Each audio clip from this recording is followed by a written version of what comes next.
வணக்கம். இந்த வீடியோவில் என்ன பேச போகிறோம் அப்படின்னா, பிக் பாஸ் சீசன் 8 அதோட ப்ரோமோ ரிலீஸ் பண்ணிட்டாங்க.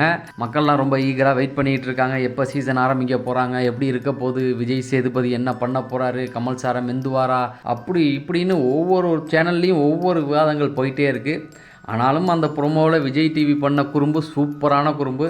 ஒரு சின்ன பையனை வச்சு கமலஹாசனை அசிங்கப்படுத்தி விட்டாங்க. என்ன அப்படின்னா, எந்த தப்புக்கு என்ன கார்டு கொடுக்கணும் அப்படிங்கிறத தெரிஞ்சு வச்சுக்கோ, இல்லைன்னா நான் சொல்கிறேன் என்னை பார்த்து தெரிஞ்சுக்கோ அப்படிங்கிற மாதிரி சொல்லிட்டு போகிறான். கமல் சாருக்கு இது தேவையில்லாத அசிங்கம் அப்படிங்கிறது தான். போன வாட்டி அவர் செஞ்ச அந்த ஒரு தப்பு எங்கே போய் அவர் கொண்டாந்து நிறுத்திடுச்சு.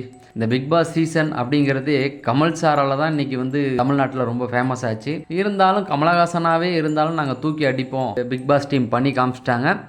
இந்த வீடியோவில் நம்ம என்ன பேச போகிறோம் அப்படின்னா, பிக் பாஸில் யாரெல்லாம் கலந்துக்க போகிறா அப்படின்னு சொல்லி நிறைய லிஸ்ட் போகுது. இதில் கன்ஃபார்மாக வரப்போகிற சில பேருடைய பேர்களை தான் நான் இதில் சொல்ல போகிறேன். நம்ம போன சீசன் ஃபுல்லாகவே டவுன் பஸ் அப்படிங்கிற பேரில் ரிவ்யூ பண்ணிக்கிட்டு இருந்தோம். ஏன்னா இப்போ சேனல் புதுசாக ஆரம்பிச்சிருக்கோம்.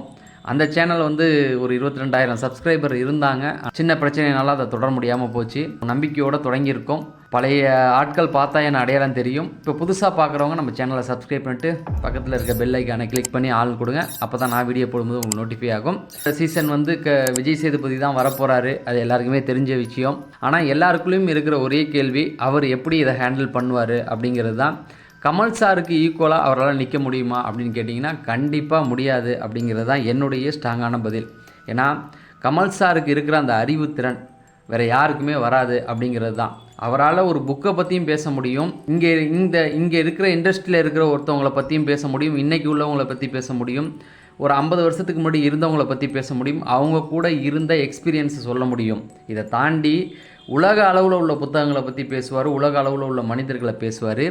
ஒருத்தவங்களை சரி செய்கிறதுக்கு என்ன உதாரணத்தை கொடுத்து அவங்கள சரி செய்யலாம் அப்படிங்கிறத சரியாக பேசக்கூடியவர்.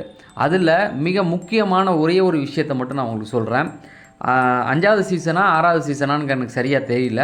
அதில் அர்ச்சனா கலந்துக்கிட்டாங்க. ரியோ அர்ச்சனா ஆதி வின் பண்ணார் இல்லையா? அந்த சீசனில் அர்ச்சனா உள்ளே வந்துடுவாங்க. உள்ளே வந்துட்டு அவங்க என்ன பண்ணிக்கிட்டு இருப்பாங்க அப்படின்னா, நடுவில் நின்றுக்கிட்டு அவங்க தான் பாசி மாதிரி எல்லாரையும் லீட் பண்ணிக்கிட்டே கொண்டு போயிட்டு இருப்பாங்க. அதை கமல் சார் மறைமுகமாக ஒரு விஷயத்த சொன்னார். என்ன அப்படின்னா, நீங்கள் வெளியில் ஆங்கராக இருந்தனால, வெளியில் ஆங்கராக இருக்கும்போது நடுவில் நின்றுக்கிட்டு எல்லாரையுமே ஒரு கோஆர்டினேட் பண்ணுவீங்க, அதுதான் ஒரு ஆங்கரோட வேலை அப்படின்னு சொல்லி அர்ச்சனா வாயாலே சொல்ல வச்சு, ஆமாம் சார் அதை தான் பண்ணணும், அதைத்தான் நீங்கள் இங்கேயும் பண்ணுறீங்கன்னு மறைமுகமாக. அதாவது நீ ஒரு பாசி கிடையாது, நீ ஒரு பிக் பாஸும் கிடையாது, நீ நடுநிலை ஆளும் கிடையாது, நீயும் ஒரு கேம் விளையாட வந்த ஒரு ஆள் தான் அப்படிங்கிறத சூப்பராக புரிய வச்சு கொண்டு போயிருப்பார். இந்த மாதிரி நிறைய எக்ஸாம் சொல்லிட்டே போகலாம். அந்த அளவுக்கு அறிவு மிக்கவர் தான் கமல் சார். ஆனால் அந்த புத்தி பேதலிக்குன்ற மாதிரி போன வாட்டி அவர் பண்ண அந்த ஒரு தப்பு அவரை பிக் பாஸ்லேருந்து அவரை வரவிடாத அளவுக்கு பண்ணிடுச்சு. நிறைய ஹேட்டர்ஸ் சம்பாரிச்சிட்டாரு அப்படின்ற மாதிரி சொல்லலாம்.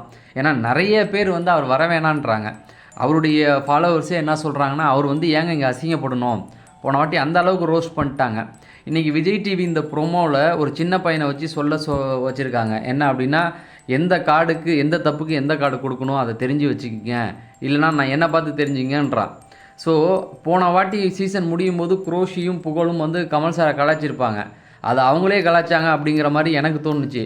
ஆனால் இதெல்லாம் பார்க்கும்போது சேனல் தரப்புலேருந்து பிக் பாஸ் டீமே அவரை கலாய்க்க வச்சுருக்காங்க அப்படிங்கிறது நல்லாவே தெரிஞ்சு போச்சு. சரி, எதுவாக இருந்தாலும் கமல் சார் இப்போ பிஸியாக இருக்கார். தக் லைஃப் படத்துக்கு போயிட்டுருக்கு, நிறைய படங்கள் கல்கி போயிட்டுருக்கு. சல்மான் கான் கூட அட்லி கூட ஒரு படம் பண்ண போகிறார் அப்படிங்கிற நியூஸ்லாம் வந்துகிட்ருக்கு. அவர் எங்கே இருந்தாலும் ராஜா தான், அதை பற்றி அவர் கவலைப்பட போகிறதில்ல, இதெல்லாம் பற்றி அவர் கவலைப்பட போகிறதில்ல. இப்போ மக்கள் செல்வன் வந்திருக்காரு. ஆனால் அவர் என்ன பாடுபட போகிறாரு அப்படிங்கிறது தான் எனக்கு. ஆனாலும் அவரும் கஷ்டப்பட்டு வந்தவர் தான், அவருக்குன்னு ஒரு நாலேஜ் இருக்குது, ரொம்ப பாசிட்டிவாக பேசக்கூடியவர் தான். அவர் கண்டிப்பாக அந்த ஷோவை நல்லா கொண்டு போவார். ஏன்னா கமல் சார் அளவுக்கு முடியலனாலும் அவர் ரேஞ்சுக்கு அதை கொண்டு போகிற அளவுக்கு அவருக்கு ஒரு நாலேஜ் இருக்குது அப்படிங்கிறத நான் நம்புகிறேன். எதுக்கு சொல்கிறேன் அப்படின்னா, இந்த வாட்டி கண்டஸ்டண்ட்டாக கொண்டு வரவங்களுடைய லிஸ்ட்லாம் இப்போ நிறைய வருது. ஒவ்வொரு சேனலும் ஒவ்வொரு பேரை சொல்கிறாங்க. ஆனால் நம்பிக்கையான ஒரு லிஸ்ட்டு நமக்கு கிடைச்சிருக்கு. ஸோ அதை நான் சொல்கிறேன். ஆனால் இதில் உள்ளவங்க எல்லாருமே ஒரு 70% கண்டிப்பாக உள்ளே வரதுக்கான வாய்ப்புகள் இருக்குது. சிலர்லாம் கன்ஃபார்மாக வரப்போகிறாங்க அப்படிங்கிற மாதிரி செய்திகள் வந்துட்டுருக்கு. முதல்ல விஜய் டிவி ப்ராடக்ட் தான் எப்போதுமே களை இறக்குவாங்க. அது எல்லாருக்குமே தெரிஞ்ச விஷயம். ஓப்பனிங் அவங்க தான். அப்படி வர்றது யாருன்னு பார்த்தீங்கன்னா தீபக். ரொம்ப வருஷமாக டிவி சேனலில் இருந்தவர். சன் டிவி, விஜய் டிவி அப்படின்னு சொல்லி டிடி காலத்துலேருந்து விஜய் டிவியில் இருக்கக்கூடியவர். இப்போ தமிழும் சரஸ்வதியும் சீரியல் பண்ணியிருந்தார், அது முடிஞ்சிருச்சு. ஸோ அதுக்கப்புறம் வாய்ப்புகள் இல்லாமல் இருக்கார். அவரும் ஒரு ஆங்கர் தான். கண்டிப்பாக ஒரு ஷோவை வந்து என்டர்டெயின் பண்ணக்கூடிய எல்லா விஷயமும் அவர்கிட்ட இருக்கும் அப்படிங்கிறது தான். மிமிக்ரி அவருக்கு வரும், அது எனக்கு நல்லாவே தெரியும். கொஞ்சம் மிமிக்ரி பண்ணக்கூடியவர். அதுக்கப்புறமேட்டுக்கு காமெடிக்குனே ஒருத்தர் இருக்கார். விஜய் டிவியில் வந்து இந்த குக்கு வித் கோமாளி அப்படின்னு ஒன்று ஆரம்பித்தாங்க, எல்லாருக்குமே தெரியும். அதில் புகழ் பெற்றது ஃபஸ்ட்டு சீசன்லேயே புகழ் பெற்றது புகழ் தான். புகழால் தான் அடுத்த சீசன்லாம் செகண்ட் சீசன்லாம் பிச்சுக்கிட்டு போச்சு. அதுக்கப்புறமேட்டுக்கு உள்ளே வந்தவர் தான் குரோஷி. கலக்கப்போது யாரிலேயே வந்து அவர் சாம்பியனாக வந்தவர் தான். இருந்தாலும் அவருடைய பேர் வந்து அதிகமாக வெளில தெரியாமல் இருந்தது. இப்போ அந்த பிக் பாஸ்க்குள்ளே அவர் வந்திருக்காரு. கண்டிப்பாக இவர் மெமிக்ரி பண்ணக்கூடியவர். டைமிங் காமெடியும் இவருக்கு வரும். ஒருத்தவங்க பேசிக்கிட்டு இருந்தால் ஒரு கவுண்டர் கொடுக்கக்கூடிய அளவுக்கு அவருக்கு நல்லா இருக்குது. அதுவும் சிரிக்கிற மாதிரியே இருக்கும். கண்டிப்பாக வந்து இவர் வச்சு 100 நாள் ஓட்டிடலாம், காமெடிக்கு பஞ்சம் இருக்காது அப்படிங்கிறது தான். அவர் கூட சரத்தும் வராரு அப்படிங்கிற மாதிரி கலக்கப்போகுது யாரையை பார்த்துன்னு தெரியும். மொட்டை ராஜேந்தர் மாதிரி பேசக்கூடியவர் தான். அவரும் வந்து தப்பு தப்பாக இங்கிலீஷ் பேசுவார், இன்னசென்ட் மாதிரி இருக்கக்கூடிய ஆள் தான். கண்டிப்பாக அவரும் காமெடி பண்ணுவார் அப்படிங்கிறது தான். அதுக்கப்புறமேட்டுக்கு ஃபேட்மேன், இவர் வந்து கண்டிப்பாக வருவார் அப்படின்னு ஒரு தரப்பும், இல்லைங்க இவரெல்லாம் சும்மா சொல்லிகிட்டு இருக்காங்க வரமாட்டார்னு. ஆனால் நமக்கு கிடைச்ச தகவல் படி இவர் உள்ளே வராரு அப்படிங்கிறது தான். அதுக்கப்புறம் பார்த்திபன் எல்லாருக்குமே தெரியும், எல்லா லிஸ்ட்லேயும் இருக்கார், எல்லா யூடியூப் சேனல்லையும் இவர் பேரை கொண்டு வராங்க. இவர் வந்து ஹோஸ்ட்டாக தான் வர ட்ரை பண்ணார், அது கிடைக்கலன்னு இதில் வராரு அப்படிங்கிற மாதிரி. பட் பார்த்திபன் இருக்கிற ரேஞ்சுக்கு இது கஷ்டமான ஒரு விஷயந்தான். ஏன்னா விஜய் சேதுபதி இவரை வந்து எப்படி கண்ட்ரோல் பண்ணுவார் அப்படிங்கிறதே தெரியல, அதுதான் உண்மை. ரெண்டாவது ரொம்ப கோவக்காரர், மனசில் பட்டதை பேசக்கூடியவர். இருந்தாலும் இவர் வழியாக நிறைய சர்ச்சைகள் உருவாகும், அந்த அளவுக்கு நிறைய விஷயங்கள் பண்ண முடியும். அதுக்கப்புறமேட்டுக்கு ஆஷிக் அப்படிங்கிற மாதிரி, விஜய் ஆஷிக் வராரு அப்படிங்கிற மாதிரி. எல்லாருடைய ஹேண்ட்பேக்லேயும் நடிகைகளுடைய ஹேண்ட்பேக்லலாம் கையை விட்டு பார்த்தவர். இவர் என்னத்துக்கு ஆகப்போகிறான்னு தெரில. பட் இவர் வந்து எனக்கு தெரிஞ்சு வந்து ஃபன்னியாக பேசக்கூடியவர் தான். இவருடைய இன்டர்வியூலாம் பார்த்தீங்கன்னா ஆக்ட்ரஸ்டெல்லாம் சுமாராக இங்கிலீஷ் பேசுகிற மாதிரியே பேசி நம்மளை சிரிக்க வைக்கக்கூடியவர் தான். ஓரளவுக்கு காமெடி கொண்டு வருவார் அப்படிங்கிற மாதிரி தான். ஆனால் இவர் வருவாரா அப்படிங்கிறது தெரியல. ஏன்னா ஒரு சில பேர் அடித்து விட்டுக்கிட்டு இருக்காங்கங்கிற மாதிரி. அதே போல் கப்புலாக 2 பேர் வரப்போகிறாங்க, அன்ஷிதா ஆர்னவ். இவங்க 2 பேருமே தெரியும், செல்லம்மா சீரியலில் பேரா பண்ணவங்க. இதே போல் போன சீசன் டைட்டில் வின்னராக ஒருத்தவங்க இருந்தாங்க, அவங்களுக்கு ஒரு பாய் ஃப்ரெண்ட் இருந்ததாகவும் அவர் இப்போ வராரு அப்படிங்கிற மாதிரி சொல்லிகிட்டு இருந்தாங்க. அவர் பேர் அருண் அப்படின்னு சொல்கிறாங்க. ஆனால் போன சீசனில் ஜெயித்தவங்களுக்கு இவங்களுக்கு என்ன சம்மந்தம்னு நமக்கு தெரியாது. ஆனால் இவர் கண்டிப்பாக வராரு அப்படிங்கிற மாதிரி. ஏன்னா பாரதி கண்ணம்மா சீரியலுக்கு அப்புறம் இவருக்கு ஒரு சீரியல் இல்லாமல், வாய்ப்புகள் இல்லாமல் சுற்றிக்கிட்டு இருக்காருன்னு கேள்விப்பட்டோம். அதனால் இவரும் வர ட்ரை பண்ணுறாரு. இவர் மேலே ஒரு குற்றச்சாட்டு இப்பயே வச்சுட்டாங்க. அர்ச்சனா எப்படி வந்து பிஆர் வச்சு ஜெயித்தாங்களோ அதே போல் இவரும் வச்சு ஜெயிப்பார்னு. இப்போ மாயா வேறு ஒரு ட்வீட் போட்டு விட்ருக்காங்க, கண்டிப்பாக பிஆர் வச்சுட்டு வரவங்களும் வருவாங்க அப்படிங்கிற மாதிரி. அந்த ஒரு 6-7 மாதமாக அந்த பொண்ணு கோமாவில் இருந்தது, இப்போ தான் நினைவு திரும்பியிருக்கு. போட்டு வெளுத்து வாங்கிக்கிட்டு இருக்காங்க. அது என்ன யார் என்ன சொல்லணும்னு விவசாயம் இல்லாமல் இந்த பொண்ணால் தான் பாவம் கமலஹாசனுக்கே வாய்ப்பு போச்சு.